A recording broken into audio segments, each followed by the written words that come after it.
Η αλυσίδα σιδεροτηρίων καθαριστηρίων Ακρόπολης τώρα και στο Παραλίμνη. Καλώς ήρθατε, αυτά είναι. Νομίζαμε αυτή και είναι η υποδοχή, έτσι. Ακούγονται νομίζω. Μια χαρά ακουγόμαστε. Λοιπόν, Νάκη ο Καθαρούλης. Και σήμερα να πούμε και εσείς που έχετε συντονιστεί τώρα μαζί μας ότι καλωσορίζουμε τα dry cleaners Ακρόπολης στο Παραλίμνη. Τώρα και στο Παραλίμνη Ακρόπολης.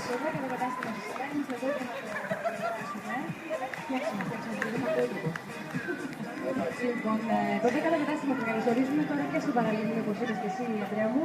Καλό μεσημέρι σε όλους τους ακροατές μας, καλό μεσημέρι σε όλους όσους βρίσκονται εδώ για να γιορτάσουμε το άνοιγμα του 10ου καταστήματος του Ακρόπολης Dry Cleaners, τώρα και στο Παραλίμνη και με πολλές υπηρεσίες, πολλά που μας προσφέρει, πολλές προσφορές που μας φέρουν. Και όχι μόνο, βέβαια να βγούμε όλη συνέχεια. Έχουμε 2 ώρες στο live η πολιτεία φέρμα μόλις ξεκίνησε, σε 106-7. Και φυσικά συγγνώμη μπορείτε να έρθετε και εδώ στην αρέα μας, αλλά και να μας ακούσετε και αγγλικά ή www.politiafm.com.